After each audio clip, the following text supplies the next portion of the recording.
एक बार की बात है, एक छोटे से गांव में एक आदमी रहता था। उसके घर के पास में एक पहाड़ था जहां पर वो रोज सुबह जाता। उस पहाड़ पर थोड़ी देर के लिए वो बैठता, फिर वापस आ जाता। तो रोज की तरह वो सुबह सुबह जा रहा था। पीछे से उसका छोटा सा बेटा आया। उसने आकर के उसका हाथ पकड़ लिया और कहा कि आज मैं भी आपके साथ चलूंगा। उसने पहले तो उसको थोड़ा सा समझाया और मना किया। कहा कि जो रास्ता है वो बहुत ही छोटा है और चढ़ाई बहुत ज्यादा है, तो तुम मेरे साथ नहीं चल पाओगे। लेकिन फिर जब उस बेटे ने जिद करी तो पिता मान गया। तो दोनों पहाड़ पर चढ़ने लगे। पिता ने बेटे का हाथ कस के पकड़ा हुआ था। लेफ्ट साइड में पहाड़ थे, राइट साइड में खाई थी और रास्ता बहुत ही छोटा था। और वो पहाड़ की चोटी तक पहुंचने ही वाले थे, तभी रास्ते में एक बड़ा सा पत्थर आया। क्योंकि पिता उस रास्ते पर रोज आता था तो उसको पता था कि वहां पे पत्थर है, तो वो साइड से निकल गया। लेकिन जो बेटा था उसका ध्यान कहीं और था, तो उसका घुटना जा करके उस बड़े से पत्थर पर टकरा गया।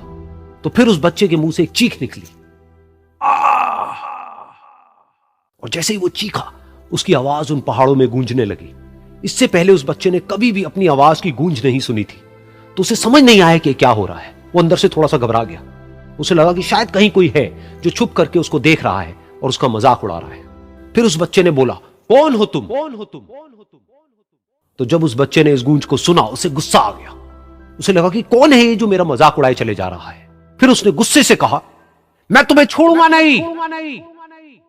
और फिर जैसे ही उसने इस गूंज को सुना, वो घबरा गया। उसके पिता समझ गए थे कि क्या हो रहा है।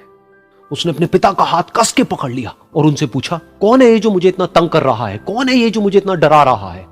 तो उसके पिता थोड़ा सा मुस्कुराए और उन्होंने खाई की तरफ देखा और जोर से बोला, मैं तुमसे बहुत प्यार करता हूं। ये सुनकर वो बच्चा हैरान हो गया। उसे समझ नहीं आया कि हो क्या रहा है, कि वही इंसान जो उसका मजाक उड़ा रहा है और उसको तंग कर रहा है, वो उसके पिता को बोल रहा है कि मैं तुमसे बहुत प्यार करता हूं। तो उसके पिता ने अपने बेटे को देखा और वो समझ गए कि उसके मन में क्या चल रहा है। और फिर दोबारा उन्होंने बोला, तुम बहुत अच्छे हो। और ये सुनकर उनका बेटा भी थोड़ा सा मुस्कुराया और पूछा अपने पिता से कि ये क्या हो रहा है। और फिर उसके पिता ने अपने बेटे को समझाया, ये जो आवाज तुम सुन रहे हो ना, ये किसी और की नहीं है, ये तुम्हारी ही आवाज है जो कि पहाड़ों में गूंज रही है और तुम्हें अपनी ही आवाज सुनाई दे रही है। जैसा तुम बोलते हो ठीक वैसा ही तुम्हें सुनाई देता है। अगर तुम गुस्से से कुछ कहोगे तो पलट करके जो आवाज आएगी उसमें भी गुस्सा होगा, लेकिन अगर तुम कुछ अच्छा कहोगे तो वो आवाज भी अच्छी होगी। बिल्कुल इसी तरह से हमारी जिंदगी में भी होता है। जैसा तुम अपने मन में इस जिंदगी के बारे में सोचते हो, ये जिंदगी तुम्हारे लिए बिल्कुल वैसी ही हो जाती है। अगर तुम मन ही मन अपने आप को ये बोलते रहोगे कि मेरी जिंदगी तो बहुत ही बुरी है, तो तुम्हारी जिंदगी सच में बुरी हो जाएगी। और अगर तुम अपनी जिंदगी से प्यार करोगे तो तुम्हारी जिंदगी भी तुमसे प्यार करेगी। ये बात उस बच्चे के दिमाग में घर कर गई और फिर वो दोनों उस पहाड़ की चोटी पर गए।